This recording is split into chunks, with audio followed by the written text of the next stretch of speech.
एक छोटे से कस्बे में एक नेक औरत आमना अपनी नन्ही बेटी सारा के साथ रहती थी। आमना दिन रात मेहनत करती, मोहल्ले वालों के कपड़े सीते हुए कुछ कमा लेती और साथ ही अपने घर को साफ सुथरा और खुशगवार रखने की कोशिश करती। सारा सिर्फ 10 साल की थी और अपनी गुड़ियों से खेलने और कहानियाँ पढ़ने में वक्त गुजारती। अक्सर वो खिड़की के पास बैठी रहती जबकि इसकी माँ झाड़ू लगाती, खाना पकाती और बर्तन धोती रहती। एक हफ्ता की सुबह आमना जल्दी थी। कल रात वो देर तक कपड़े सीती रही थी, इसलिए आज बहुत थकी हुई थी। जब वो किचन में रोटी के लिए आटा गूंद रही थी तो सारा नींद भरी आंखों से अंदर आई। अस्सलाम अलैकुम उम्मी, इसने खुशी से कहा। वालेकुम अस्सलाम बेटी, आमना ने थकी मुस्कुराहट के साथ जवाब दिया। सारा ने अपनी माँ के चेहरे पर थकन के आसार देखे।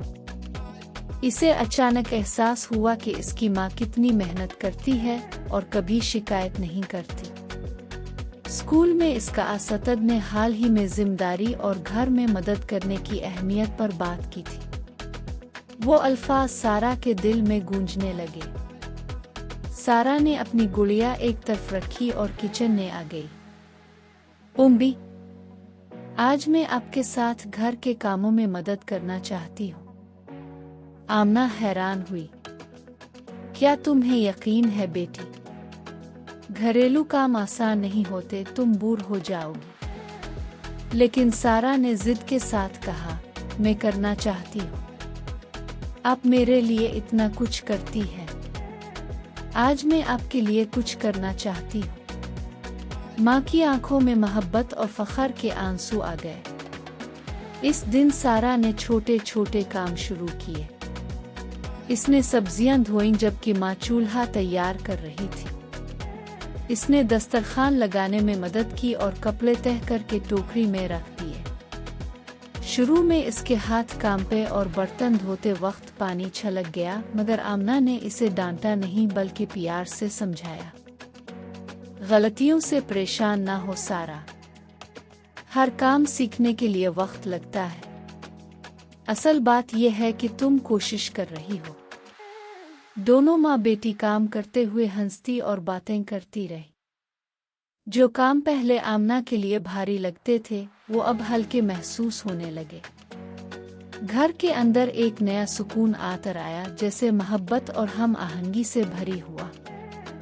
घरेलू काम काज निपटाने के बाद सारा की माँ कपड़ों की सिलाई शुरू करती है। नंदी सारा हैरत से देखती रही। मुझे सिखा दे उम्मी, इसने इल्तिजा की। सब्र और मोहब्बत के साथ माँ ने सारा की नन्ही उंगलियों को रहनुमाई दी, टांका बा टांका। दोनों ने मिलकर एक खूबसूरत चीज तख्लीक की। जब माँ ने सारा के पहले नामुकम्मल मगर कीमती टांकों की तारीफ की तो सारा की आंखें फख्र से जगमगाने लगी। दोपहर तक सारा थक गई मगर उसके दिल में खुशी थी। इसने पहली बार जाना कि घर के काम अगरचे थका देने वाले हैं मगर उनमें एक अजीब सा सुकून है।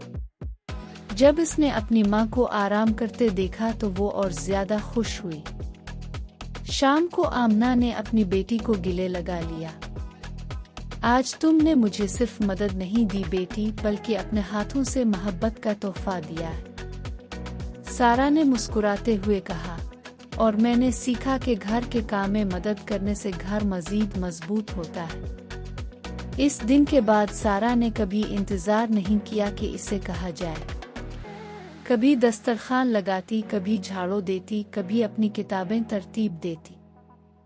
आहिस्ता आहिस्ता घर के काम एक टीम वर्क बन गए जिनमें हंसी बातें और मोहब्बत शामिल हो गई।